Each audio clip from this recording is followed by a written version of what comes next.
Bonjour. Donc pour la capsule ce matin, on va étirer les muscles principaux des jambes, donc les mollets, les quadriceps et les ischio-jambiers. Souvent le matin quand on se lève c'est un peu raide, peut-être que je vous inviterai à faire ces étirements après avoir marché, après avoir sorti dehors. Une fois que vous êtes plus échauffé, ça devrait être plus facile à faire. Et je répète toujours les mêmes règles, ok, à respecter lorsqu'on fait des étirements. Il ne faut pas donner de coups, il ne faut pas essayer de donner des coups pour essayer d'aller plus loin. On rentre dans la position progressivement et selon le confort, nous y allons un peu plus loin. Ensuite, il ne faut jamais rentrer dans la douleur. Donc, le principe, le mythe, où ce que plus ça fait mal, mieux que c'est. Ça ne s'applique pas au niveau des étirements. Donc, on y va tout doucement. Ça peut être inconfortable, une sensation d'étirement, mais ça ne devrait jamais rentrer dans la douleur. Si vous allez dans la douleur, l'effet est inverse. Le muscle va se contracter au lieu de se relâcher. Et ensuite, on essaye de tenir pendant 1 minute. Mais ça, c'est un objectif à atteindre. Ça se pourrait que pour vous, la première fois que vous faisiez cet exercice-là, ou n'importe quel exercice, pour vous, 20-25 secondes, c'est suffisant. À ce moment-là, vous pouvez augmenter graduellement le temps que vous allez tenir la position, 30, 40, 45 secondes, ou vous pourriez tout simplement séparer la minute en deux. Donc, on décide de faire 30 secondes d'un côté, on prend une pause, on fait 30 secondes de l'autre, on revient du premier côté et on termine de l'autre pour avoir un temps total de 60 secondes. Mais c'est un objectif à atteindre. Ça se pourrait que aujourd'hui, en date d'aujourd'hui, pour vous, 20, 25, 30 secondes soit suffisant, même au total, si on additionne des répétitions. D'accord? Donc, on va commencer avec l'étirement du mollet. Donc, pour la session, vous allez avoir besoin d'un appui. J'ai décidé d'avoir une chaise et d'une sangle qui peut être une sangle fixe, une ceinture de robe de chambre, une ceinture, une serviette de plage assez longue. Donc, n'importe quel outil accessoire qui est rigide, qui est stable. On évite les bandes élastiques. Donc, on va commencer debout. Donc, je me mets à une distance confortable de mon appui, que ce soit un mur, une table ou une chaise. Je vais commencer de côté droit. Donc, je vais reculer mon pied droit et avancer mon pied gauche. Je m'assure d'avoir une distance en largeur entre mes deux pieds, une question d'équilibre. Et là, je regarde surtout le pied à l'arrière, celui que je veux étirer, pour que mes orteils s'orientent vers l'avant. Souvent, on a tendance à tourner les orteils vers l'extérieur. Ça rend l'étirement plus facile, mais moins efficace. Donc, je m'assure que mes orteils sont dirigés vers l'avant. J'ai gardé un espace. Donc, d'abord, je veux appuyer l'arrière de mon talon au sol. Je veux tendre mon genou vers l'arrière et tranquillement transférer de poids sur le pied avant, toujours en gardant le talon au sol et le genou tendu. Et là, progressivement, je vais sentir l'étirement s'installer dans le mollet. J'essaie de détendre mes épaules. Je respire. Toujours en essayant d'appuyer le talon au sol. J'aime bien visualiser que j'ai un $100 américain sous le talon que j'appuie fortement en tendant davantage le genou et je transfère progressivement le poids sur le pied à l'avant. Et n'oublie pas de respirer. Quand on bloque la respiration, ça rend les choses un peu plus difficiles. Et j'ai la visite ici, je vous présente Goyave. Et on respire. Et on pourra essayer de faire des variantes au niveau de cet étirement-là.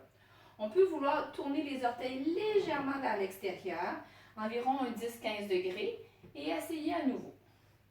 On va sentir l'étirement peut-être un peu plus à l'intérieur du mollet. Je m'assure quand même que tout le pied soit en appui au sol. Autant l'extérieur du talon, la base du petit orteil, la base du gros orteil et l'intérieur du talon. Et je peux essayer l'autre variante qui est de tourner les orteils légèrement vers l'intérieur, disons un 10 degrés. Et là, j'essaie d'appuyer tout mon pied, autant l'intérieur du talon, la base du gros orteil, la base du petit orteil et l'extérieur du talon. Toujours en tendant le genou, en transférant un peu plus de poids sur le pied avant. Donc, dans une séquence, vous pouvez choisir de faire seulement une des positions, varier d'une journée à l'autre, ou dans la même séquence, essayer de faire un petit 20 secondes le pied parallèle, en rotation externe ou en rotation interne. On fait l'autre côté, donc je m'assure d'avoir un espace entre mes deux pieds, le talon arrière s'appuie bien au sol, je tends l'arrière du genou, j'essaie de détendre le haut de mon corps, Je transfère progressivement le poids sur le pied avant et je respire.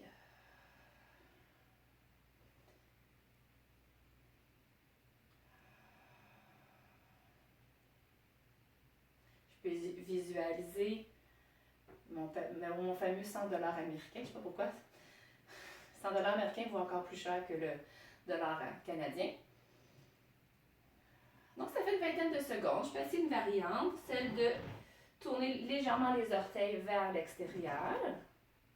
Je m'assure que j'appuie tout mon pied, base du petit orteil, base du gros orteil, l'intérieur et l'extérieur du talon. Je transfère un peu plus de poids sur le pied avant.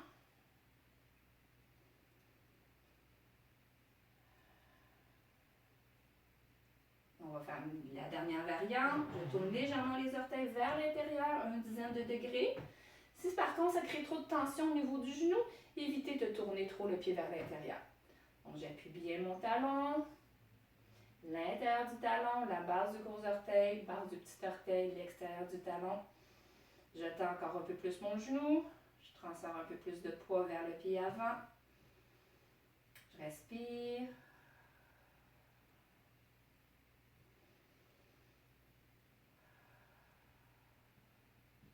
Encore une dizaine de secondes.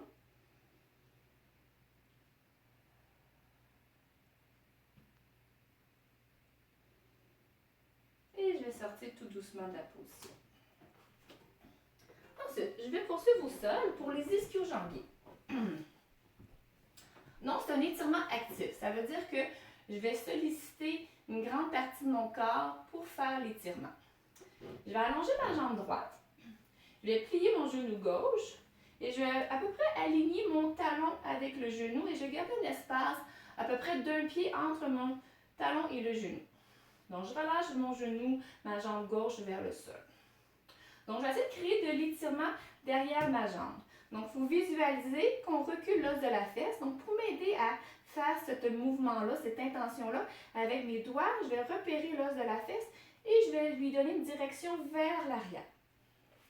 Ensuite, je vais pousser le talon vers l'avant, descendre le genou vers le sol, tirer les orteils vers soi. Il y en a pour qui le talon va décoller du sol. Ça n'est pas le cas pour moi. Et là, j'essaie de me grandir à partir des os des fesses jusqu'au sommet de la tête, en détendant les épaules, en rentrant le menton. Donc, on t'attend d'étirer toute la chaîne postérieure. Donc, ça se peut que vous sentiez le travail dans la colonne, en des omoplates, le bas du dos. Donc, je me répète continuellement dans ma tête les différents paramètres que je viens de faire. Donc, je recule l'os de la fesse. Je pousse le talon. J'écrase le genou. Je tire les orteils. Je respire. Je me grandis à partir des os des fesses. Je détends les épaules. Je rentre le menton. Je pousse le sommet de la tête vers le plafond. Je respire. Et habituellement, lorsqu'on fait cet étirement-là, il fait chaud. On a comme une bouffée de chaleur. Donc, ça se pourrait que la minute soit trop longue pour vous. Vous sortez de la position avant la fin de la minute. Je vais tenir un autre 15 secondes environ. Et je me répète continuellement les paramètres. Je recule l'os de la fesse. Je pousse le talon. J'écrase le genou vers le sol. Je tire les orteils vers moi. J'essaie de me grandir. On détend les épaules. On rentre le menton. Je rentre le menton, mais pas au point que mon regard s'abaisse. Je continue de fixer un point vers l'avant. Et je relâche. Ça fait toujours un peu de bien de secouer les jambes. Souvent, les muscles antérieurs, les muscles fléchisseurs des hanches sont un petit peu tendus après. Si vous sentez que c'est vraiment trop raide pour le bas du dos, n'hésitez pas à vous soulever un peu. Donc, si vous avez un bloc de yoga ou un bottin, si vous avez encore un bottin téléphonique à la maison, un grand livre, juste pour vous élever un peu, ça peut vous aider à faire la bascule du bassin et à avoir moins de tension dans le bas du dos. Donc, si on y va de l'autre côté, j'ai replié mon genou, mon talon vis-à-vis le genou opposé. Si c'est trop raide pour vous, vous pouvez vous donner une chance et avancer davantage le talon. Donc, c'est une moyenne. Je recule l'os de la fesse, je pousse le talon, j'écrase le genou, je tire les orteils. Je prends toujours une respiration. OK. Et là, j'essaie de me grandir à partir des os des fesses. On détend les épaules. On rentre le menton. Je pousse le sommet de la tête. Et on respire. Là, je vous fais ça ce matin, il est 8h15. Et moi, j'ai eu le bas du dos particulièrement raide. Donc, pour moi, faire des étirements tôt le matin, c'est pas optimal. Donc, j'allais courir dans quelques instants et probablement qu'après, j'aurai beaucoup plus de facilité. Donc, il faut respecter notre rythme naturel. Donc, je me répète les paramètres. Je recule l'os de la fesse. Je pousse talon. Je descends le genou, je tire les orteils. Si votre talon décolle, c'est parfait. Je vais essayer de me grandir. Sans mettre trop de raideur dans votre colonne cervicale. Je respire.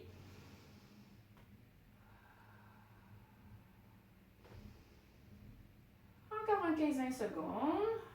Je recule l'os de la fesse. Pousse talon. Écrase genou, tire orteil. Et là, je me grandis. Encore 5 secondes. Et je relâche et je prends le temps de secouer. Ça peut être très exigeant au départ, mais ça permet de garder une souplesse de toute la chaîne postérieure, autant le bas du dos, les fessiers, les ischios, jusqu'au mollet. On va terminer avec l'étirement des quadriceps.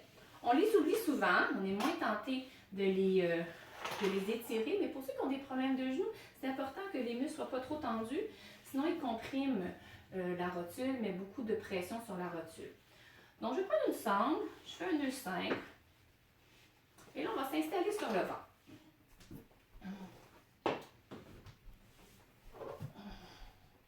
Donc, je fais toujours attention à ma nuque, à mon cou, donc je vais déposer mon front sur la main, je vais relâcher ma nuque, je vais coller mes deux genoux ensemble, le pied opposé va être allongé au sol, je vais coller les deux genoux. J'essaie d'allonger le bas de mon dos. Donc, en position neutre, si vous voyez, mon dos est légèrement cambré. J'essaie de l'amener à s'allonger en rentrant le nombril, en décollant le nombril du sol, en serrant les fesses pour appuyer le devant du bassin de l'aine contre le sol. En gardant le dos bien allongé, je vais ramener tranquillement le talon vers le milieu de la fesse et je vais retrousser les orteils vers le bout du tapis. Donc, on respire. Je détends ma nuque. Mon pied opposé est allongé au sol. Je colle mes deux genoux. J'essaie d'allonger ma colonne. Donc, j'expire. Je décolle le nombril du sol alors que j'essaie de buter l'os pubien contre le sol. En gardant cette belle longueur dans le dos, j'essaie de ramener mon talon vers la fesse. Si en ramenant le talon vers la fesse, vous sentez une barre dans le bas du dos, allez moins loin. OK?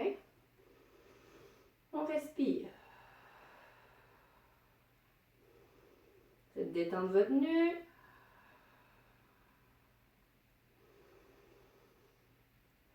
Donc, le fait de le faire sur le sol, on a moins de compensation.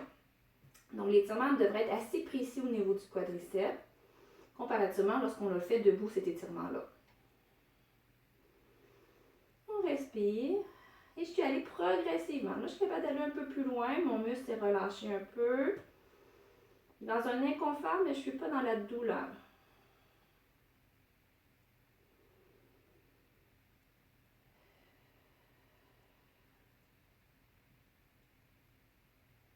Et on relâche tout doucement. On prend le temps de bouger. Et on va faire la même chose de l'autre côté. Donc, je vais m'assurer que vous voyez bien.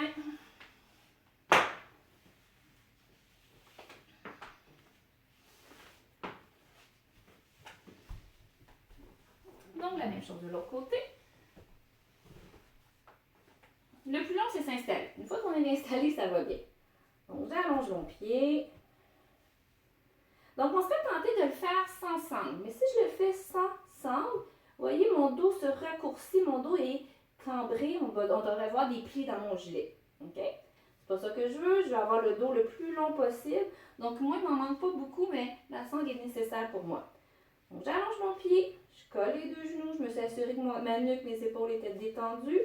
J'essaie de décoller le nombril du sol, serrer les fesses pour appuyer l'os pubien contre le sol. Donc, je fais une bascule du bassin. Je ramène tout doucement le talon vers le milieu de la fesse. Et à la toute fin, je retrousse les orteils vers le sol, vers le bout du tapis. Et je respire.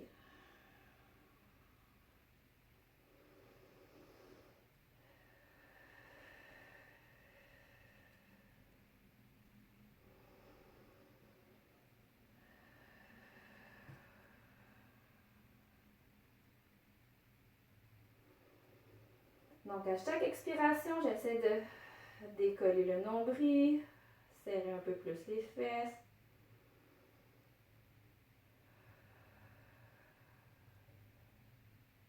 Après une trentaine de secondes, je sens déjà l'étirement qui commence à se faire sentir. Je sens que mon muscle relâche un peu. Je peux me permettre d'aller un petit peu plus loin.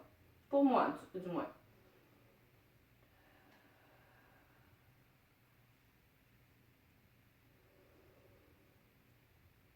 Encore 10-15 secondes. Si c'était trop sensible ou trop douloureux, trop inconfortable, vous sortez avant la fin de la minute.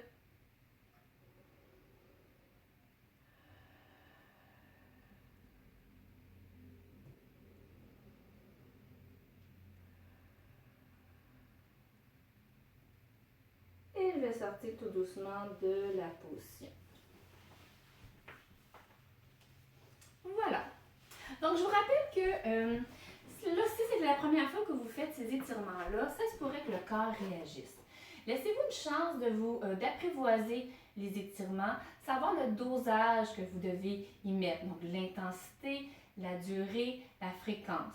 Hein, ça va vous prendre quelques fois, une semaine, peut-être 2 semaines de pratique pour voir, OK, oui, il réagit. Si le muscle réagit après un étirement, peut-être que le muscle en a besoin. Mais il faut savoir doser l'intensité, la durée de l'étirement. Donc, soyez indulgents avec vous. Faites des tests, erreurs. Si vous avez des doutes, écrivez-moi. Laissez-vous une chance d'apprivoiser et savoir vos limites.